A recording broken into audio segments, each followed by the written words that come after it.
Tema: el nuevo nacimiento.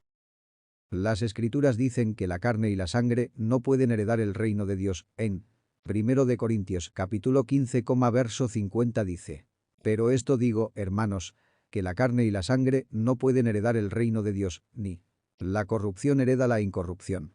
Argumento personal. Todos los hombres nacen según la carne, llevando en sí la naturaleza pecaminosa que los separa de Dios. El ser humano en su estado natural está perdido, a no ser que sufra un cambio radical como es decir, un nacimiento espiritual no podrá ver el reino de Dios. La necesidad de nacer de nuevo. Punto A. ¿Qué es necesario hacer para entrar en el reino de los cielos? Número 1. Nacer de nuevo según San Juan capítulo 3, verso 3. Respondió Jesús y le dijo: de cierto te digo, que el que no naciere de nuevo no puede ver el reino de Dios. Número 2. Es un nacimiento espiritual, es un cambio que Dios hace en nosotros, cambian nuestros gustos y acciones. San Juan capítulo 5 y el 6.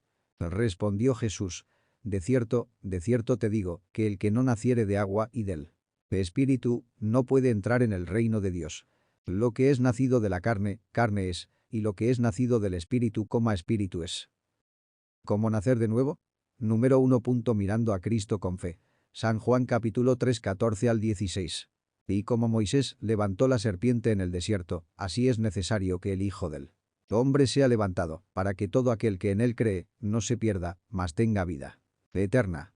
De tal manera amó Dios al mundo, porque de tal manera amó Dios al mundo, que ha dado a su Hijo unigénito, para que todo aquel que en él cree no se pierda, mas tenga vida eterna. Número 2. Recibiéndole como Salvador personal. San Juan, capítulo 1, 11 y 12. A lo suyo vino, y los suyos no le recibieron. Mas a todos los que le recibieron, a los que creen en su nombre, les dio potestad de ser hechos hijos de Dios, los cuales no son engendrados de sangre, ni de voluntad de carne, ni de voluntad de varón, sino de Dios. También en Corintios, capítulo 5, verso 17 dice que: de modo que si alguno está en Cristo, nueva criatura es, las cosas viejas pasaron. Aquí todas son hechas nuevas. A cómo podemos saber si somos nacidos de nuevo. Número 1. Por los resultados que el nuevo nacimiento produce en nuestra vida. El viento no se ve, pero sabemos que hay viento por sus efectos. Así es con el milagro del nuevo nacimiento. San Juan capítulo 3, 7 y 8. No te maravilles de que te dije: os es necesario nacer de nuevo.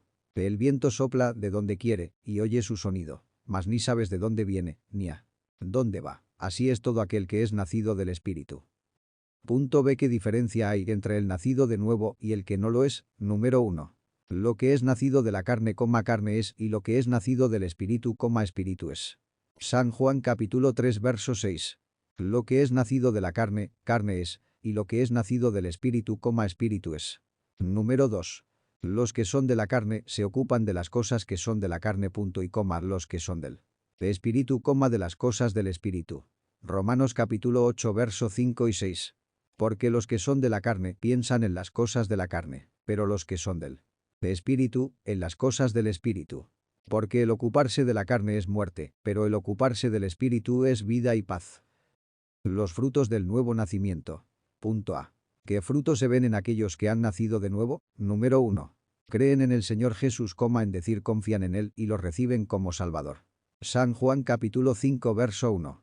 Después de estas cosas había una fiesta de los judíos, y subió Jesús a Jerusalén. Y hay en Jerusalén, cerca de la puerta de las ovejas, un estanque, llamado en hebreo Betesda, el cual tiene 5 pórticos. En estos yacía una multitud de enfermos, ciegos, cojos y paralíticos, que esperaban el movimiento del agua. Porque un ángel descendía de tiempo en tiempo al estanque y agitaba el agua, y el que primero descendía al estanque después del movimiento del agua quedaba sano de cualquier enfermedad que tuviese. Y había allí un hombre que hacía 38 años que estaba enfermo. Cuando Jesús lo vio acostado, y supo que llevaba ya mucho tiempo así, le dijo: ¿quieres ser sano? Señor, le respondió el enfermo, no tengo quien me meta en el estanque cuando se agita el agua, y entre tanto que yo voy, otro desciende antes que yo. Jesús le dijo: levántate, toma tu lecho, y anda. Y al instante aquel hombre fue sanado, y tomó su lecho, y anduvo. Y era día de reposo aquel día. Número 2. No practica el pecado. San Juan capítulo 3 verso 9. Todo aquel que es nacido de Dios no practica el pecado, porque la simiente de Dios permanece en él, y no puede pecar, porque es nacido de Dios. Y también en le capítulo 5 verso 18 dice: respondió entonces Jesús, y les dijo: de cierto os digo, no puede el Hijo hacer nada por sí mismo, sino lo que ve hacer al Padre, porque todo lo que el Padre hace, también lo hace el Hijo igualmente. Número 3. Practican el verdadero amor. San Juan capítulo 4 versos 7 al 8. Amados, amémonos unos a otros, porque el amor es de Dios. Todo aquel que ama es nacido de Dios y conoce a Dios. El que no ama no ha conocido a Dios, porque Dios es amor. Número 4. Vencen el mundo. San Juan capítulo 5 verso 4. Porque un ángel descendía de tiempo en tiempo al estanque y agitaba el agua, y el que primero descendía al estanque después del movimiento del agua quedaba sano de cualquier enfermedad que tuviese. Pregunta para los suscriptores: ¿es usted nacido de nuevo? Si así lo fuere, ¿se pueden ver los resultados en su vida?